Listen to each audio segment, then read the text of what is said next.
제4과 예수님의 권세에 대해서 소그룹 나눔을 함께 하길 원합니다. 본문의 말씀을 같이 살펴보면요. 먼저 예수님께서 가버나움에 들어가셨고 또 예수님께서 안식일에 회당에 들어가셔서 가르치셨다라고 그 상황을 설명하고 있습니다. 안식일에 이 유대인들이 모이는 것처럼 주님이 모여있는 그 회당에서 하나님 나라의 말씀을 가르치시고 있는 거예요. 그런데 사람들이 놀랬던 것은 예수님이 가르치실 때 그 교훈이 단순히 지식적인 알매 그치는 것이 아니라 그 가르치는 것이 22절에 보면 권위가 있다 이렇게 말하고 있습니다. 서기관들과 달랐다라고도 설명하고 있어요. 그런데 그 다른 이유에 대해서 말씀하기를 마침 그들의 회당에 더러운 귀신 들린 사람이 들어왔고 소리 질러서 이르고 있다라고 말하고 있어요.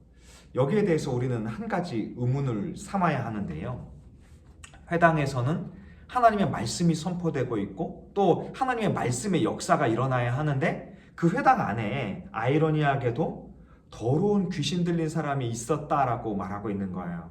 그러니 이 유대인들의 모임 공동체 안에서 이것들이 지금 원활하게 이루어지지 않고 있다라고 말하고 있습니다. 그때 이 더러운 귀신 들린 사람 하나가 이렇게 고백을 했어요. 나사렛 예수여, 우리가 당신과 무슨 상관이 있나이까? 더러운 귀신이 예수님의 존재에 대해서 알고 있는 것이죠.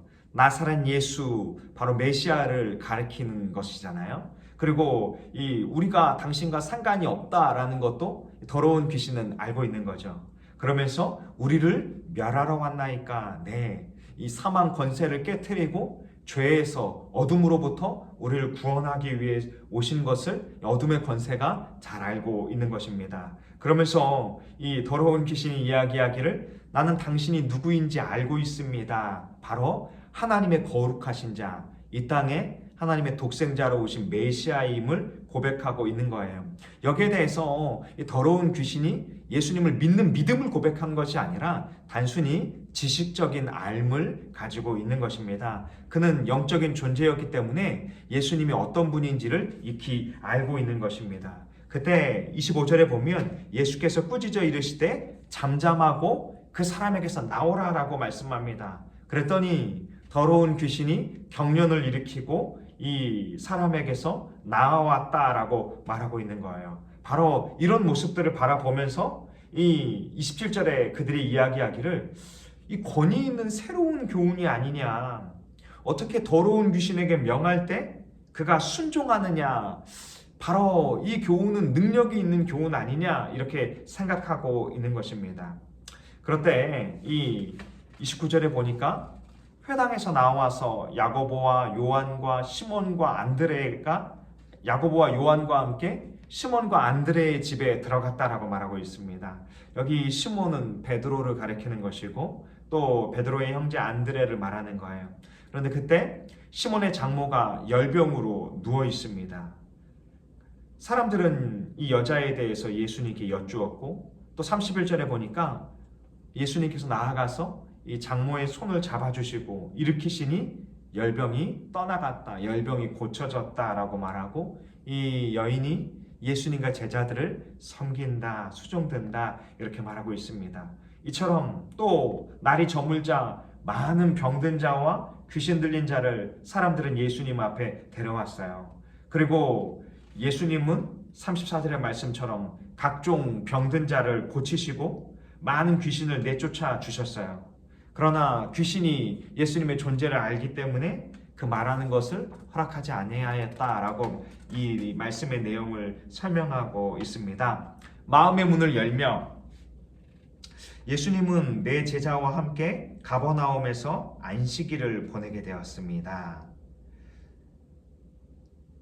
예수님이 얼마나 쉴 틈 없이 공생의 사역을 하고 있는지 우리는 이 본문을 통해서 알 수 있습니다. 이때 가버나움 사람들이 예수님에게 발견한 것은 무엇입니까? 그것은 예수님이 가지고 있는 특별한 권세였다라고 성경은 기록하고 있는 거예요. 그러면서 우리의 신앙생활은 예수님의 권세를 잘 알고 있는가? 믿고 있는가? 오늘 이 본문이 이것을 묻고 있는 거예요. 예수님의 권세를 전적으로 믿는 사람은 그 믿음이 흔들리지 않을 것이다 라고 우리에게 가르쳐주고 있습니다. 자, 말씀의 씨를 나누며 1번, 예수님은 안식일에 회당에서 무엇을 하셨습니까? 21절에 보니까 안식일에 회당에 들어가서 가르치셨다라고 말하고 있습니다. 하나님의 말씀, 하나님 나라를 가르쳐 주시고 계신다 이렇게 말하고 있어요.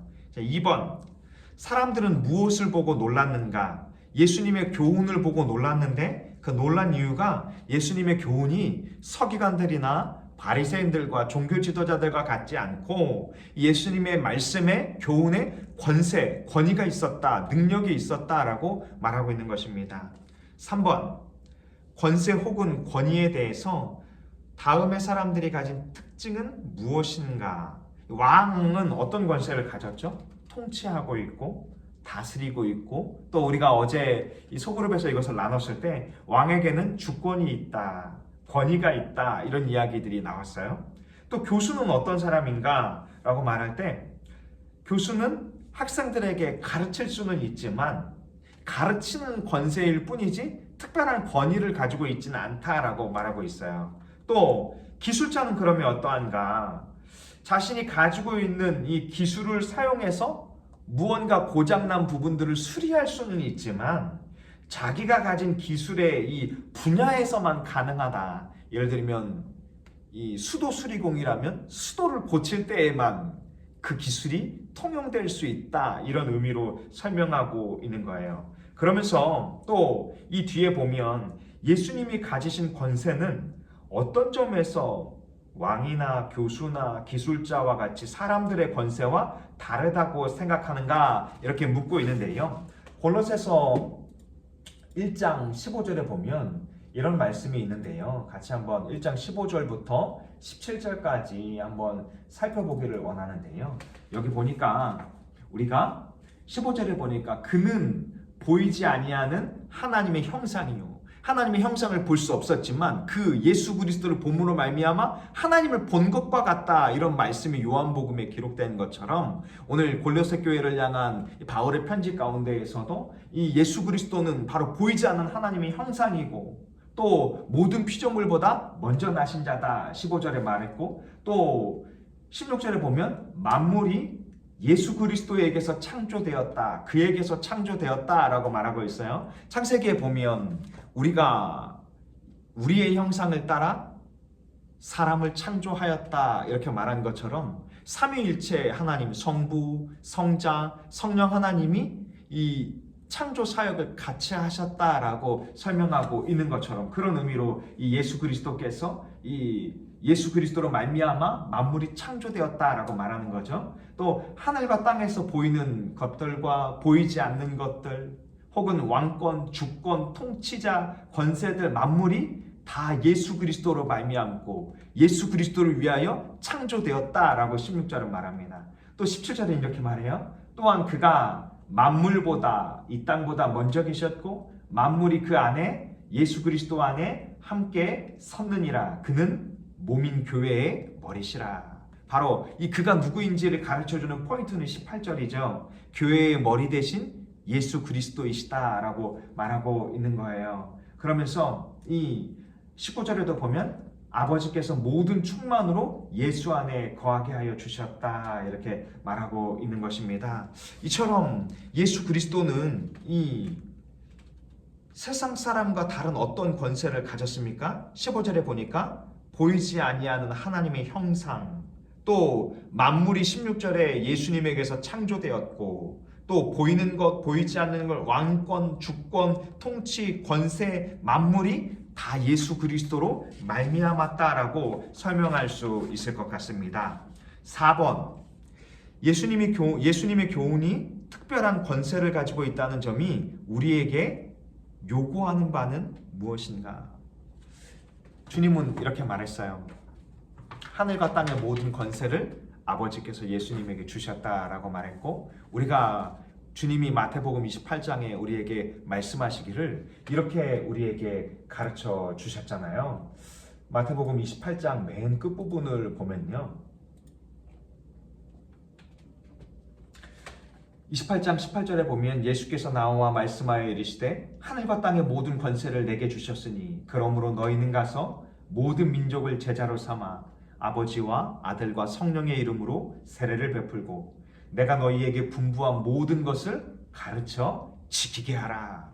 바로 주님의 권세를 우리가 깨닫게 되었을 때 우리가 믿음으로 예수 그리스도를 믿음으로 살아가고 예수 그리스도 이름의 권세로 살아가되 예수님이 우리에게 말씀하신 그 부르심 사명 바로 아버지와 아들과 성령의 이름으로 복음을 전하고 세례를 베풀고 또 하나님의 말씀을 가르치고 지키게 하고 우리도 가르침대로 지켜 살아가기를 힘써야 할 줄로 믿습니다. 그리고 주님은 마태복음 28장 20절의 말씀처럼 이렇게 말씀하셨어요. 내가 너희와 항상 함께 있으리라. 영원토록 너희와 함께 할 것이다. 그 주님과 함께하는 삶을 살아야 하고 주님의 부르심을 따라 그 부르심의 소명을 다하기까지 살아야 한다라고 말씀하고 있는 것입니다. 5번, 회당에서 예배하는 중에 귀신 들린 사람이 들어와 예수님을 대적하였다.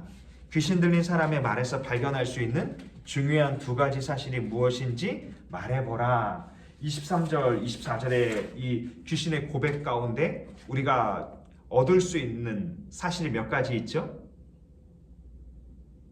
예수님께서 어둠의 권세를 멸하러 오셨다.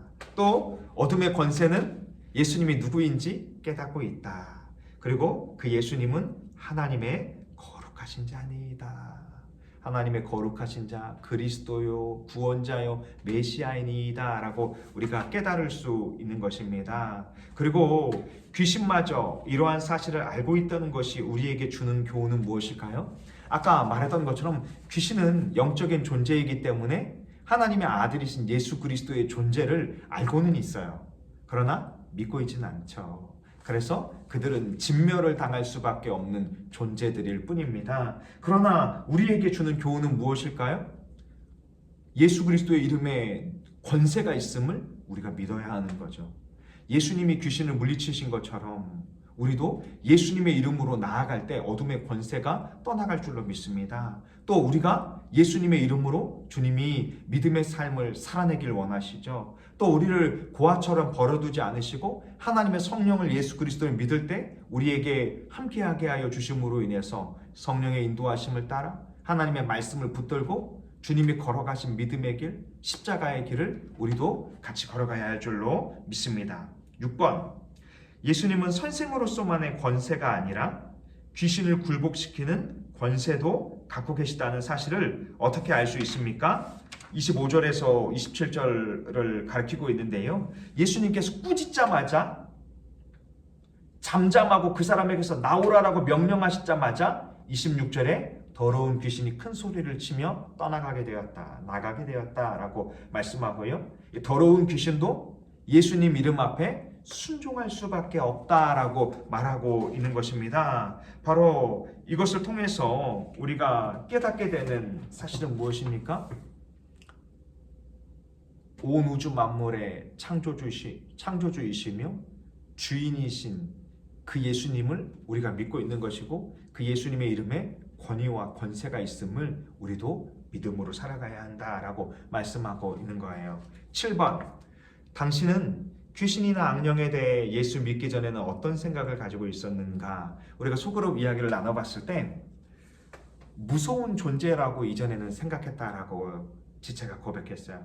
그리고 지금은 그때와 비교해서 어떤 점이 달라졌는가라고 물었을 때 더 이상 무섭지 않고 이 악한 존재라는 인식은 있지만 예수님과 우리가 함께하기 때문에 우리는 거기에 대해서 두려워하지 않고 담대하게 믿음으로 살아갈 수 있다라고 고백을 하였습니다. 8번, 예수님은 예배를 마치신 후 그날 오후와 저녁을 어떻게 보내셨는가?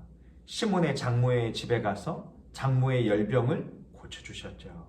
또 장모의 손을 잡고 일으켜 주셔서 회복시켜 주셨습니다. 그리고 이 34절에 보니까 각종 병든 자, 많은 귀신을 내어 쫓으시고 고치셨다라고 말씀하고 있어요. 여러분, 이 표적과 또 이 역사를 통해서 주님이 우리에게 말씀하고 싶은 것은 무엇일까요? 예수님이 하나님의 거룩하신 자, 메시아 그리스도임을 믿게 되기를 원하시는 것입니다. 단순히 기적을 일으켜서 사람들을 놀래키려고 하는 것이 아니라 이 기적을 통해서 예수님이 이사야 선지자가 예언했던 것처럼 이 땅에 오신 참된 그리스도임을 사람들이 깨닫게 하여 주시기를 원하는 것입니다. 이때 예수님이 행하신 일을 통해 9번, 우리는 예수님이 가지신 또 하나의 권세를 볼 수 있습니다. 그것은 무엇입니까? 예수 그리스도로 말미암아 치유와 회복이 일어나는 것을 우리는 알 수 있습니다. 삶의 열매를 거두며 오늘 본문은 예수님께서 가지신 독특한 권세가 무엇인지를 보여주고 있어요. 예수님께서 가지신 권세를 바르게 깨닫는다면 우리는 실제 믿음의 삶에서 큰 유익을 얻게 될 것입니다. 만일 아직도 하나님의 말씀을 가까이 하지 않거나 어둠의 권세를 두려워하는 마음이 있다면 우리는 오히려 그런 마음들을 내려놓고 하나님의 말씀을 붙들고 예수 그리스도를 전심으로 믿으며 담대히 믿음의 삶을 살아가야 할 줄로 믿습니다. 저는 오늘 이 소그룹 교제를 같이 나누면서 우리가 믿는 예수님이 어떤 분이신가 여기에 대해서 다시 한번 나눠봤으면 좋겠고요. 또 하나는 그 예수님에 대해서 내가 온전히 믿고 있는가, 내가 믿는 예수님이 내 인생에 역사해 주실 수 있다고 믿는가, 우리의 가정에 함께 하시고 또 우리의 믿음의 공동체인 교회의 머리 되신 예수님께서, 주인 되신 예수님께서 함께 하고 있는가, 나는 그 예수님의 권세를 믿고 예수님을 온전히 믿고 그 믿음을 따라서 살아가고 있는가, 세상에서 이미 예수님께서 승리하신 그 승리를 붙들고 살아가고 있는가, 여기에 대해서 다시 한번 살펴보는 또 말씀을 나누는 시간을 되기를 바랍니다. 수고하셨습니다.